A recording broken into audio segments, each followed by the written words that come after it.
So when I was growing up, I was raised in a very Christian household, and I knew that my relationship with God was not solidified at that point, and I wanted to live a more exciting life, so I thought, and I got away from the church, I got away from God, and lived life the way that I wanted to live, and I got involved with drugs and alcohol, trying to just live the fast life. And part of that lifestyle, I got involved with sex before marriage. And I was living with my boyfriend, who was a drug dealer at the time. And I found myself pregnant by him twice. And both times I aborted those children.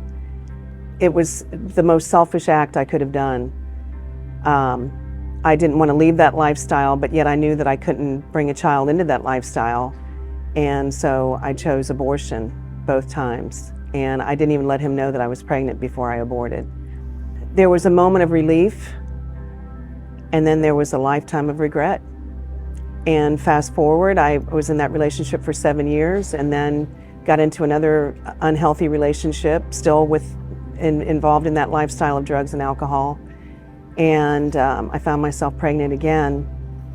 I was in this relationship for 4 years, and I did tell my boyfriend at the time, I told him that I was pregnant, and I was hoping that we could do it because I didn't want to have another abortion. And he was not happy about the pregnancy, and so in order for me to keep the relationship, I had an abortion. I had another abortion. That was my third one. He took me to that one. My first two I took myself. And this third abortion, he took me. And the funny thing about that is, the reason for having that abortion was to save the relationship, and the relationship fizzled out shortly thereafter. And so I was left alone. I think it was the following year I finally got sober, and there was a lot of things in my life that I had to clean up.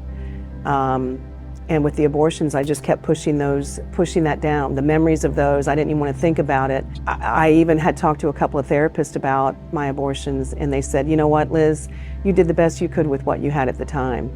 And I wanted to believe that, but I knew abortion was wrong, but I did it anyway. I was in a trap. I was caught in a trap, and I didn't know how to get out of that, except for abortion.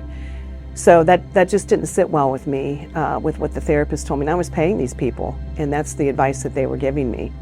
So I limped along through life. And it was several years later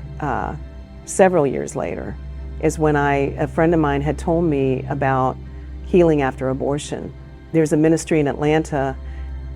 I heard about it for 3 years before I even embarked on making that phone call.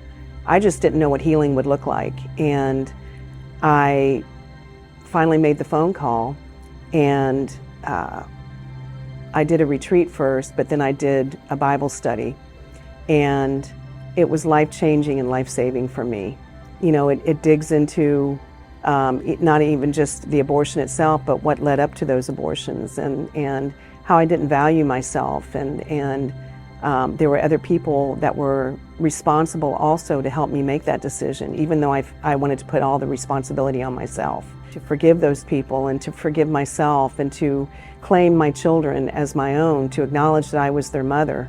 I do have one living child, but I am a mother of 4, not a mother of 1. And that was powerful to acknowledge that. SaveOne has changed my life in such a way that I now am a facilitator in these Bible studies, and I'm walking women and men through their walking alongside them through their healing journey, and to see the light come on, and to see them relinquish the shame. Jesus has healed them from the shame and the guilt, and I know the regret will always be there, but I want to just sing from the rooftops what Jesus has done for me. I thought I had done the unforgivable, and Jesus died on the cross for all of our sins, including abortion. And I'm so grateful that I experienced His love and His mercy and forgiveness in such a profound way. So my name is Liz Youngs, and I am a SaveOne truth teller.